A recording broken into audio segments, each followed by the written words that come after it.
थोड़ा एक क्वेश्चन को ध्यान से देखो। What is preferred in a potentiometer, higher potential gradient और लोअर पोटेंशियल ग्रेडियंट। अभी अभी हम लोग देखे कि हायर पोटेंशियल ग्रेडियंट का मतलब हुआ कि अगर हम पोटेंशियोमीटर वायर पे अपना स्लाइडिंग जॉकी को मूव कर रहे हैं, हायर पोटेंशियल ग्रेडियंट मतलब per unit length more potential difference is taking place. थोड़ा सा भी मूव करवाओ वो ज्यादा पोटेंशियल डिफरेंस हो जाएगा, मतलब it will not be easy to control. लेकिन लोअर पोटेंशियल ग्रेडियंट होगा तो मतलब बहुत ज्यादा मूव करवाओ थोड़ा सा पोटेंशियल डिफरेंस बदल रहा है, so it will be easy to balance the battery on known cell. ठीक है, तो क्या हुआ, कौन सा प्रिफर करेंगे? आंसर हुआ क्या? Lower potential gradient. और क्यों चाहिए? फॉर स्मूथ बैलेंसिंग और easy balancing of the unknown cell. ठीक है, समझ में आया क्या? क्योंकि ज्यादा पोटेंशियल ग्रेडियंट रहेगा तो उसमें तकलीफ क्या है कि थोड़ा सा मूव करवाओ पता चला वोल्टेज आपका रिक्वायर्ड वोल्टेज से ज्यादा बदल जा रहा है। बहुत ज्यादा मूव करने से थोड़ा सा बदलेगा, जैसे हम पंखा का स्पीड बढ़ाते हैं 1 2 3 4 है और 1 2 3 4 की जगह और 1 2 3 4 5 6 7 8 9 10 होता है और भी इजी कंट्रोल होता है पंखा का स्पीड का, है कि नहीं? तो इसलिए जितने लोअर पोटेंशियल ग्रेडियंट होगा इतना धीरे धीरे चेंज करते करते हम लोग ईएमएफ को बैलेंस कर सकते हैं, अननोन ईएमएफ को बैलेंस कर सकते हैं। इसलिए पोटेंशियल ग्रेडियंट लो होना प्रेफरेबल है। और ये जो क्वेश्चन आपको मैं बताया ये भी क्वेश्चन नंबर 1, उसका एक सिमिलर क्वेश्चन बोर्ड में काफी बार आया है। I would like to repeat those questions. वो क्या देगा ऐसे, द वेरिएशन ऑफ पोटेंशियल ऐसे देगा, आप क्वेश्चन को सुन लो। Variation of potential across two different potentiometer wires are shown like this। इधर क्या दिया है? लेंथ, जी balancing length x।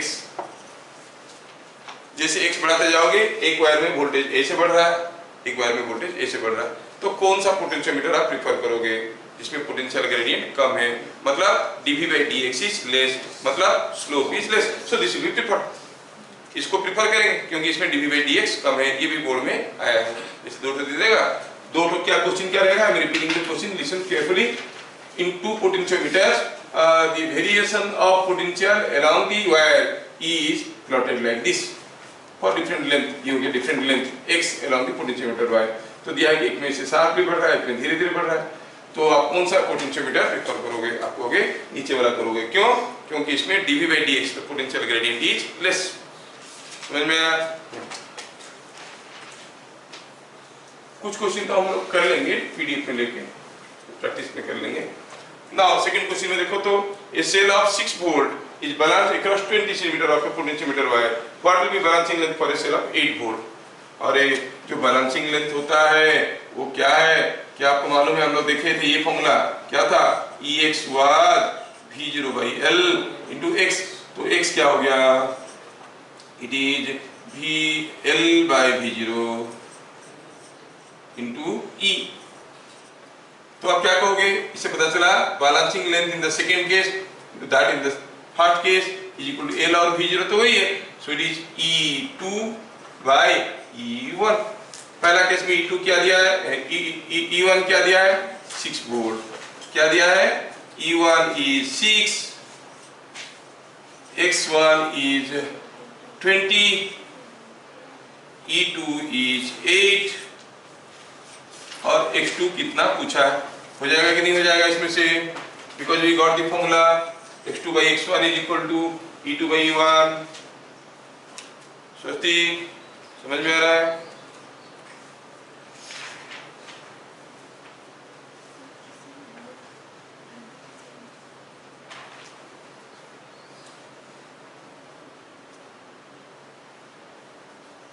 Now next question में देखो, for same potentiometer balancing length किसके लिए ज्यादा होगा? এটা কি করব? शुभम बोलो, किसके लिए बैलेंसिंग लेंथ ज्यादा होगा? 6 वोल्ट 2 ओम के लिए कि 6 वोल्ट 1 ओम के लिए? बैलेंसिंग लेंथ x क्या होता है? L/V0 into Ex। Does it depend upon the internal resistance? No. तो बैलेंसिंग लेंथ दोनों के लिए सेम रहेगा। It does not depend upon the internal resistance, depends upon the EMF. EMF तो दोनों का 6 वोल्ट दिया है, समझ में आ गया? नहीं आया? अब कहेंगे same for both, same for both. Balancing length will be same for both. Last वाला में देखो तो 4 वोल्ट बैलेंस हुआ है 60 सेंटीमीटर में। पोटेंशियल ग्रेडियंट कैसे निकालेंगे?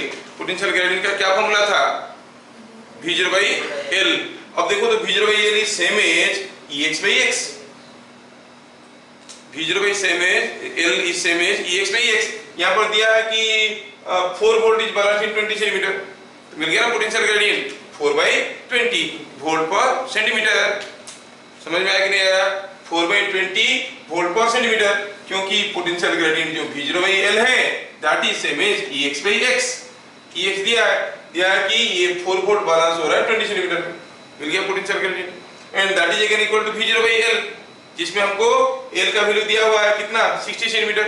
उसमें से मेन सेल वोल्टेज V0 भी हम पता कर सकते हैं, है कि नहीं? ओके, आगे। तो लास्ट क्लास हम लोग पोटेंशियोमीटर में क्या देखें? Will take 1 minute brief.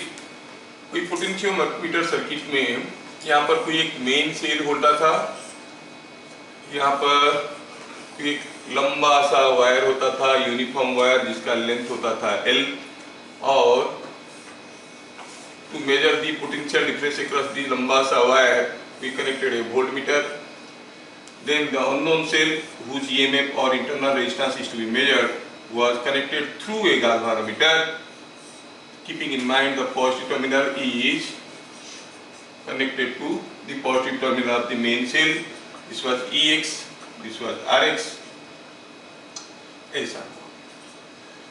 और ये था बैलेंसिंग लेंथ, और AP is X, this reading is V0, this is AB। अगर AB हुआ L, AP बैलेंसिंग लेंथ हुआ, करंट हुआ 0, करंट हुआ 0, बैलेंसिंग लेंथ हुआ X, देन EX का फॉर्मूला होता था V0/L into X। इतना हम लोग पढ़ चुके हैं, प्रीवियस क्लासेस में हम लोग ये सब चीज देख चुके हैं।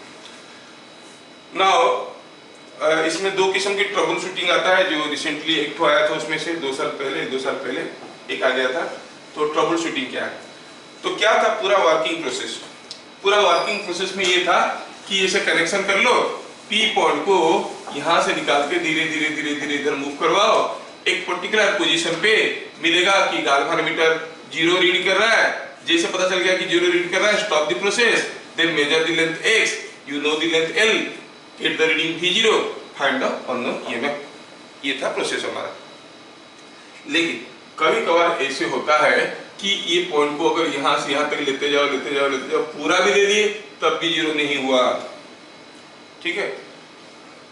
ऐसे भी हो सकता है ये पॉइंट को जब यहाँ से लेते जाओगे वो 0 की तरफ आने की बजाय और दूर जा रहा है। सो 2 थिंग्स में हैपन। पहला केस में क्या हुआ? When you are taking P away from A to B, you will find the pointer is gradually coming towards a 0, but even after you reach point B, the pointer is not reaching 0। तो balancing length मिलेगा नहीं, लगेगा कि ये balancing length is more than L, लेकिन हो नहीं सकता। दूसरा केस हुआ कि जैसे ही हम इसको दूर लेंगे, P को A से दूर लेंगे, हो सकता है कि 0 की तरफ आने की बजाय दूर जाने लगेगा। सो इन दोनों केस में दोस्तों ऐसा प्रॉब्लम होगा तो क्या मॉडिफिकेशन चाहिए? इसमें से एक प्रॉब्लम आया था, इसमें से कौन सा आया था याद नहीं, लेकिन 1-2 साल पहले एक तो आया था इसमें से, ठीक है? तो इसमें हम लोग देखेंगे trouble shooting of potentiometer.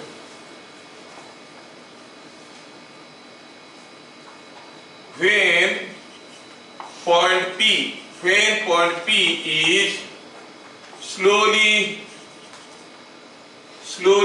moved from A to B, if bit number 1, the pointer of galvanometer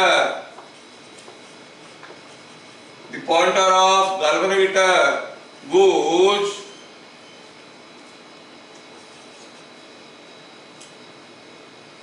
away from zero position,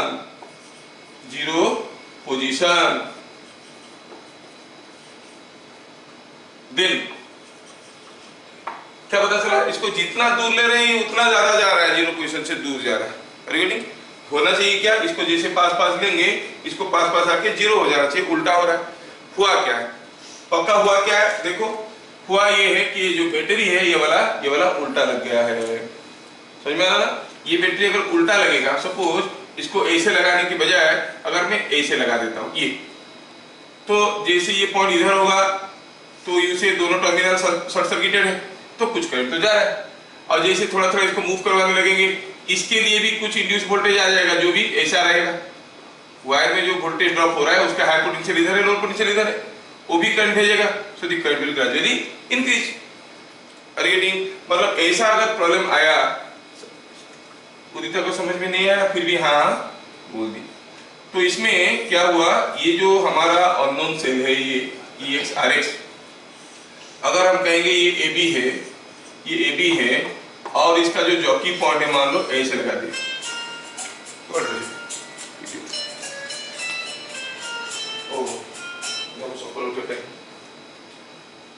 तो अगर इसको हम यहाँ पर कनेक्ट कर देते हैं उदिता, तो क्या होगा, EX के चलते एक करंट ऐसे जाएगा ऐसे जाएगा ऐसे जाएगा, है कि नहीं, EX के चलते करंट ऐसे जाएगा, इधर अरेंजमेंट लाइक दिस। तो क्या हुआ, some current you are finding here. अगर और ये जो वायर है इसमें भी कैसे जा रहा है करंट, इसमें भी तो करंट ऐसे ही जा रहा है। अब ये पॉइंट को जॉकी पॉइंट, इसका जो जॉकी पॉइंट यहाँ पर रखने की बजाय यहाँ पर रख देंगे। अब क्या हुआ देखो, तो इसके चलते भी यहाँ पर कुछ पोटेंशियल डिफरेंस है, that will also try to drive a current like this, this already was driving a current like this. अब दोनों मिलकर ज्यादा करंट होगा कि नहीं होगा, तो जितने ज्यादा इधर लेते जाओगे उतने ज्यादा करंट इसमें फ्लो करने लगेगा। तो that is what is the symptom given here. क्या प्रॉब्लम था इसमें, हम P को A से B तक लेने लगे, जब लेने लगे तो पता चला कि ये गाल्वेनोमीटर का रीडिंग जीरो होने की बजाय उल्टा बढ़ते जा रहा है, तो इसका मतलब हुआ क्या, ये बैटरी उल्टा लग गया है। तो इसका सॉल्यूशन क्या होगा, व्हाट टू डू, अगर ऐसा सिम्पटम मिला तो हमें क्या करना है, बैटरी उल्टा लग गया है तो reverse the polarity of the battery. समझ में आया प्रॉब्लम क्या हो, ऐसा अगर प्रॉब्लम हुआ तो क्या करेंगे, then solution can be found by reversing the polarity of battery, reversing the polarity of battery। और ये भी हो सकता है क्या, दूसरा क्या हुआ, P पॉइंट को हम A से B की तरफ ले रहे हैं to obtain the balance condition। Suppose if when point P is slowly moved from A to B, if pointer of galvanometer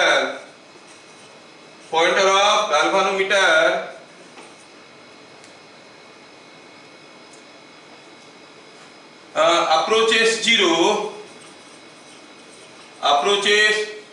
zero, but even when P reaches B, the pointer does not reach zero, pointer does not reach zero position। क्या मैं ठीक से समझा पा रहा हूं सबको, समझ में आ रहा है, इसको पूरा ले लिए, लेते लेते B तक चले गए फिर भी ये जीरो में नहीं आया, तो क्या करना है, इसका मतलब हुआ इसका जो वोल्टेज है EX, ये पूरा वोल्टेज कितना है, V0 से भी ज्यादा है, इसलिए बैलेंस नहीं हो रहा, पूरा का पूरा वोल्टेज V0 से ज्यादा है। तो आपको करना क्या पड़ेगा, मेन सेल वोल्टेज को बढ़ाना पड़ेगा। मेन सेल को वोल्टेज को बढ़ा सकते हो, या फिर ये रेजिस्टेंस सीरीज में लगे, इसका रेजिस्टेंस को थोड़ा कम कर दोगे तो थोड़ा ज्यादा करंट जाएगा, इसमें थोड़ा ज्यादा वोल्टेज ड्रॉप हो जाएगा। Either you can decrease the resistance here और you can increase the main cell voltage. समझ में आया क्या, तो क्या करना पड़ेगा, इसमें लिखना पड़ेगा, then for solution the main cell potential difference or main cell voltage should be increased,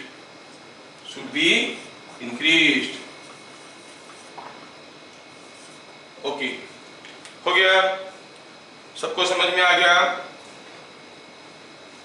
pause लगा के लिखो।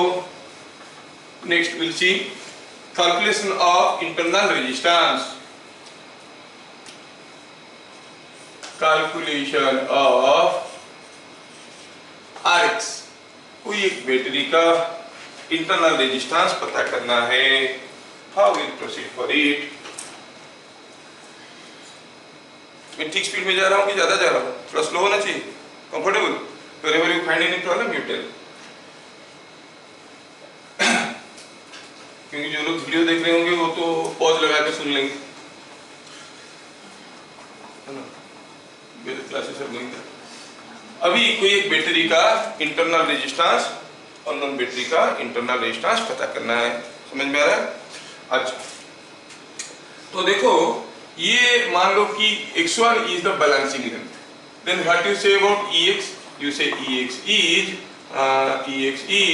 V0 by L into x1। अभी अगर किसी कारण से ये वोल्टेज जो EMF है इसको थोड़ा सा कम कर देंगे तो क्या होगा? बैलेंसिंग लेंथ x1 तो नहीं होगा, क्या होगा? इट विल डिक्रीज और इंक्रीज। अगर E को थोड़ा सा किसी तरह से कम कर सकते हैं हाइपोथेटिकली, अगर EX थोड़ा सा कम हो गया तो क्या होगा? बैलेंसिंग लेंथ विल इंक्रीज और डिक्रीज? डिक्रीज। और जब ये ऑलरेडी बैलेंस्ड है तब अगर किसी तरह से एक्स्ट्रा रेजिस्टेंस डाल देंगे तो क्या होगा? यहाँ पे एक्स्ट्रा रेजिस्टेंस डाल देंगे तो क्या होगा? अरे कोई करंट नहीं फ्लो कर रहा है, एक्स्ट्रा रेजिस्टेंस डालने से पोटेंशियल डिफरेंस बदलेगा क्या? नहीं बदलेगा, नथिंग विल हैपन। अच्छा, अभी मैं क्या करता हूं, इसके अक्रॉस में मैं क्या करता हूं, एक नोन रेजिस्टेंस को, एक नोन रेजिस्टेंस ले लो, मान लो कि R0 जिसका वैल्यू हमें मालूम है, इसको जोड़ दिया। जैसे मैं स्विच ऑन किया, कंडीशन क्या था? कंडीशन ये था कि ये बैलेंस था, मतलब इसमें कोई करंट नहीं था। जैसे इसको जोड़ दिए, इधर करंट नहीं भेज सकता लेकिन इधर तो करंट भेजेगा ही, है कि नहीं? जैसे इधर ये करंट भेजने लगेगा, इसके अक्रॉस में पोटेंशियल डिफरेंस बढ़ जाएगा कि घट जाएगा? घट जाएगा।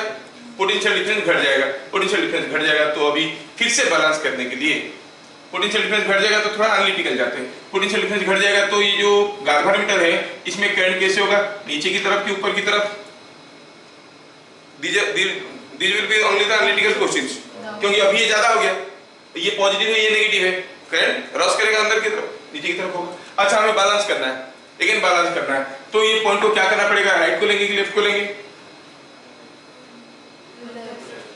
क्योंकि ये लगाने के बाद पोटेंशियल डिफरेंस कम हो गया है, फिर से बैलेंस करना है, ये करंट को फिर से जीरो करना है। P पॉइंट को किधर लेंगे? टुवर्ड्स राइट और टुवर्ड्स लेफ्ट? टुवर्ड्स लेफ्ट लेंगे। That means the balancing length will decrease.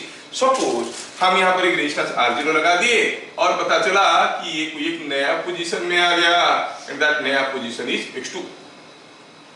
समझ में आ गया? तो कैसे लिखेंगे? पहले समझा देते हैं फिर लिखेंगे तो बढ़िया रहेगा। तो x2 में आया तो बैलेंस हो गया। पहला वाला इक्वेशन हमें वैलिड है, हमें x1 मेजर कर लिए थे जब एक्सपेरिमेंट किए, मूव करवा के x1 मेजर कर लिए। अभी हमें RH निकालने की बात हुआ, हम क्या किए?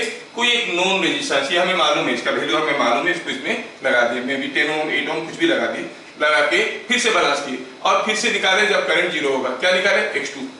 अब V0 by L into x2 क्या देगा आपको?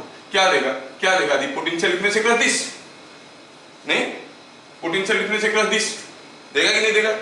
पहला केस में जब हम EMF को निकाल रहे थे, what was the current here? Zero. लेकिन अभी इसमें करंट नहीं जा रहा है लेकिन इसमें तो करंट घूम रहा है। Are you getting? अभी कोई अगर बैटरी है जिसका EMF E है, इंटरनल रेजिस्टेंस R है, कैपिटल रेजिस्टेंस R लगा है, what is the potential difference here? You know the potential difference is ER by R plus R, current into resistance. तो हम क्या कहेंगे अभी? EX into R0 by R0 plus R is equal to this. Just divide both the sides, divide both the equations. What is unknown? EX will be cancelled out, V0 by L will be cancelled out, x1 x2 you know, so small r you can find. Are you getting? सबको समझ में आया? तो ऐसे करके करेंगे, तो लिखेंगे for this a known resistance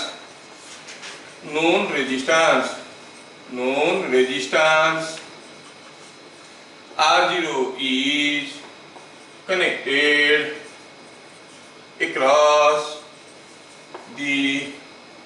unknown cell, unknown cell, ठीक है। Resistance R0 is connected across an unknown cell.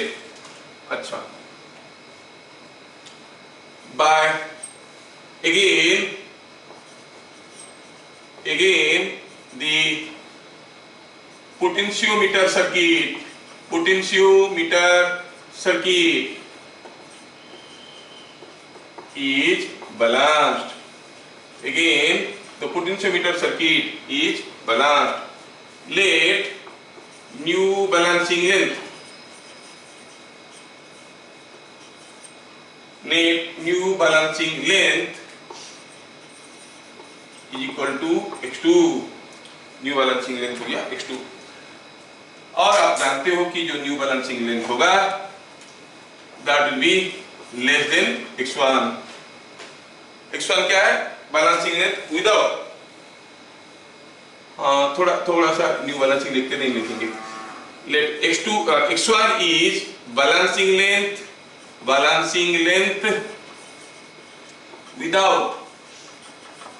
without R0, x2 is balancing length with R0। तो फिर Ex is equal to V0 by L into x1। Ex R0 by R0 plus Rx is equal to V0 by L into x2। समझ में आया क्या? और हमें clearly मालूम है कि x2 is less than x1 because the quantity is less than Ex। Just dividing equation 1 with equation 2, 1 को अगर 2 से डिवाइड कर लेंगे, ये सेकेंड वाला स्टेटमेंट कैसे आ रहा है समझ में आ रहा ना? जब ये R0 कनेक्ट कर दिए, अब इसमें तो बैलेंस हो गया है, कोई करंट नहीं जा रहा है, लेकिन इसके चलते अंदर करंट घूम रहा है। और जब कोई ये battery of EMF E internal resistance R deliver से current through a resistance capital R, the potential difference across this is given by ER by R plus R, which is less than E। This is less than E, so x2 is less than x1। हाँ, तो divide करेंगे तो Ex everything cancels out। What you find R0 plus Rx by R0 is equal to x1 by x2, and x1 और x2 are known to us, we have measured through experiment। इसमें कौन सा data experiment से मिला है? x1 और x2। R0 standard value, इसका value मालूम है, Rx can be found, so unknown resistance can be found। इधर क्लियर? unknown resistance हमें इसमें से मिल जाएगा। किसी को दोबारा चाहिए कि हो गया केस? ओके, चलो इसको मिटाते हैं, एक छोटा सा क्वेश्चन करेंगे।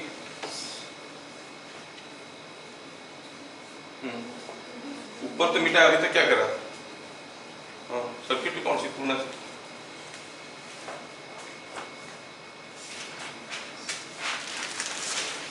इसके बाद अभी हम लोग पढ़ेंगे कैपेसिटेंस, बहुत बढ़िया मजेदार चीज है। Will see your capacity.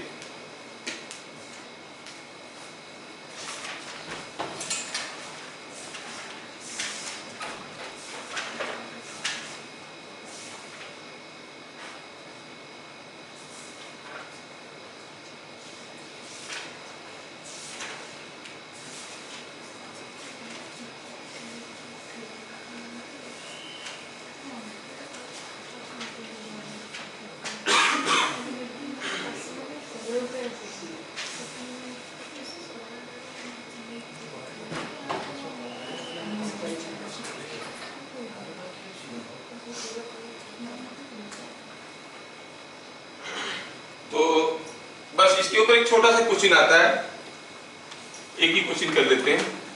क्या है question? Let us right.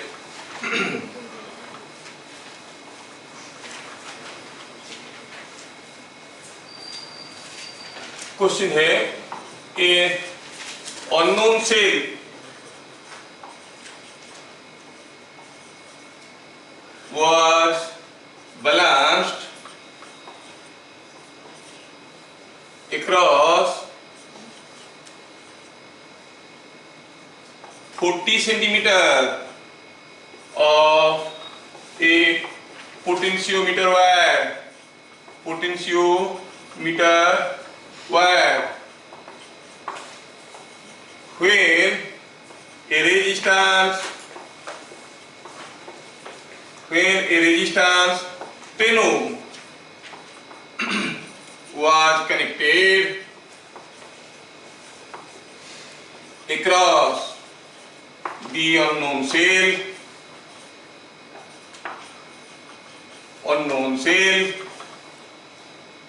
the balancing length